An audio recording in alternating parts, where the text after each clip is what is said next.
Барлықтарыңызға сәлем, каналға тіркеліп, лайк басуды ұмытпаңыздар. Пайғамбарлықтың келуі. Хазірет Мұхаммед, оған Алланың сәлемі мен игілігі болсын, 40-қа таяғанда оңашада ой келіп, жаратылыстың тылсым құпияларына үңілетін. Елден жырақ құлшылық жасайтын. Осы мақсатта ара-тұра Хира тауындағы үңгірге барып тұруды әдетке айналдырды. Азық алу үшін ғана үйге келіп, көп кідірмей қайта кететін. 610 жылдың Рамазан айының бір күні сол үңгірде оған пайғамбарлық міндеті жүктеледі. Жәбірейіл періште арқылы Аллахтың алғашқы аяттары түседі. Бұл жайлы Аллах елшісінің оған Алланың сәлемі мен игілігі болсын өзі былай дейді. Сол уақытта періште мені қапсыра құшақтап алды. Тынысым тарылып кетті. Бір уақытта мені қатты қоя берді де, оқы деп бұйырды. Мен оқуды білмеймін деп жауап бердім. Ол мені қайта құшақтап оқы деді. Мен оқи алмайтынымды айттым. Жәбірейіл періште 3-ші рет қысқанда нені оқиын деп сұрадым. Сонда ол мына аятты оқыды. Сені жаратқан Раббыңның атымен оқы. Ол адамды ұйыған қаннан жаратқан. Оқы, Раббың аса ардақты. Ол адамзатқа білмеген нәрсесін үйреткен. Алях сүресі 1-5 аяттар. Аллах елшісі оған Алланың сәлемі мен игілігі болсын, осы оқиғаның әсерінен айыға алмай үйіне оралады. Келген бетте жан-жары Хадиша анамызға басынан өткенін баяндайды. Хадиша анамыз оған ант етейін, Аллах тағала сені жамандыққа ұшыратпайды. Бұл тегін емес. Өйткені сен туыстықты жақтайсың, шыншылсың, сабырлысың, қонақжайсың, мұқтаж адамдарға көмектесесің, дейді.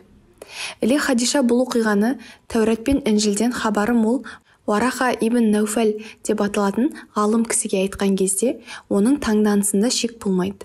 Аллахқа ант етейін, егер айтқаның рас болса, онда ол Мұсаға да келген үлкен періште деп түсіндіреді. Уараха ибн Науфал Хазірет Мұхаммедке оған Алланың сәлемі мен игілігі болсын, пайғамбарлық жүктелгенін ұқтырып, ендігі жерде дінді тарату жолында көп қиындықтарды көретінін ескертті. Тіпті не түрлі жала жабылып, елден қуылуы мүмкін екендігін де айтты. Хазірет Мұхаммед оған Алланың сәлемі мен игілігі болсын, сонда туған жерімнен қуыламын ба деп таңғала сұрағанда, ол кезінде қауымы сенбей жала жаппаған, елден қуылмаған, ауыртпалық тартпаған ешбір пайғамбар болмаған деп жауап берді. Осыдан кейін періште көпке дейін ат ізін салмады. Бірде таудан қайтып келе жатқанда әлгі періште пайда болды. Қатты қорыққан пайғамбарымыз оған Алланың сәлемі мен игілігі болсын, табалдырықтан аттар аттамастан қымтанып жатып қалады. Сол кезде періште Құранның Мүддәсир сүресінің алғашқы аяттарын баян етеді. Аятта: ей жамылғымен қымталып жатқан пайғамбар, орныңнан тұр, адамдарға ақырет азабын ескерт, Раббыңды ұлықта, үсті басыңды таза ұста делінген. Хазірет Мұхаммед Мұстафа оған Алланың сәлемі мен игілігі болсын, осы сәттен бастап өзіне пайғамбарлық міндет жүктелгеніне толық көз жеткізіп, таухид сенімін жақындарына түсіндіре бастады. Алғаш болып мұсылмандықты жары Хадиша радиаллаху анху қабылдайды. Одан кейін үлкендер арасынан Әбу Бәкір, құлдар арасынан Зәйд ибн Хариса, жастардан Әбу Тәліп ұлы Әли исламды мойынсұнды. Әбу Бәкірдің себепкерлігімен де көптеген адамдар мұсылмандықты қабылдады. Сондағы ең алғашқы аяттың оқы деп түсуінің өте үлкен хикметтері бар. Себебі білім алу, оқу өз кезегінде ислам дінінің басты мақсаты.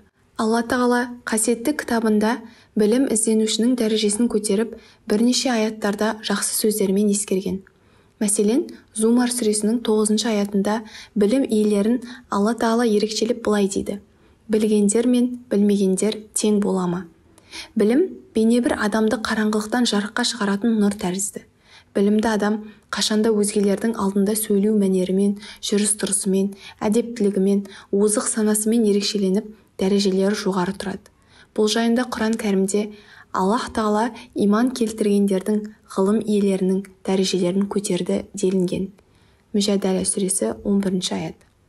Ислам тарихына көз жүгіртетін болсақ, онда мұсылмандардың білімге деген ынталары ерекше, жоғары болғандығын байқаймыз. Пайғамбарымыз Мұхаммед оған Алланың сәлемі мен игілігі болсын, әрқашан Алладан Раббым білімімді арттыр деп әрқашан дұға етіп жүретін болған. Демек, исламды насихаттаудағы басты мәселе ең алдымен белгілі дәрежеде білімді болу қажет екендігін түсіндіреді. Осыған байланысты пайғамбар, Алланың оған сәлемі мен игілігі болсын, өз сөзінде білім іздену әрбір мұсылманға парыз деген. Бұған қоса Алла елшісі оған Алланың сәлемі мен игілігі болсын, өзінің ардақты сахабаларына білім үйренуіне жағдай жасап, оларды әрдайым құлшындырып отырған. Алла тағала Құранда, ол сондай Алла сауатсыздардың ішіне өз тарапынан елші жіберіп, оларға Алланың аяттарын оқытып, оларды тазартады. Сондай-ақ оларға кітап пен даналық үйрететін бір пайғамбар жібереді. Негізінде олар бұрын ашық адасуда еді деген. Осындай білім шуағынан кейін мұсылмандар жан-жаққа, алыс-жақын елдерге таралып, ислам дәріптеген ілімді үйреніп, оны өзгеге үйретуді қолға алған. Шариғат ілімі адамды сауапты іс жасауға итермелейді, күнәдан алыстатады. Осы арқылы қоғам түзеледі. Дінді меңгерген адам айналасындағыларға құрметпен қарап, олардың көңіліне қаяу түсірмеуге тырысады, әрдайым жақсылық жасауға жақын тұрады. Шариғат білімі адамды өмір бойы мазалайтын маңызды сұрақтарға нақты жауап алуға мүмкіндік береді. Мысалы, бүгінде көп адам Алланың бар екенін және бір екенін білсе де, өмірдің мәні неде екенін, өзінің не үшін жаратылғанын, Құдайға деген құлшылықтың не үшін жасалатынын біле бермейді. Ал Зарият сүресінің 56 аятында мен жындар мен адамзатты тек өзіме ғибадат жасау үшін жараттым делінген. Яғни шариғи білім сіздің өміріңіздің шамшырағы. Оқыған, білімді меңгерген адам алдымен өзін жаратқан Раббысын таниды.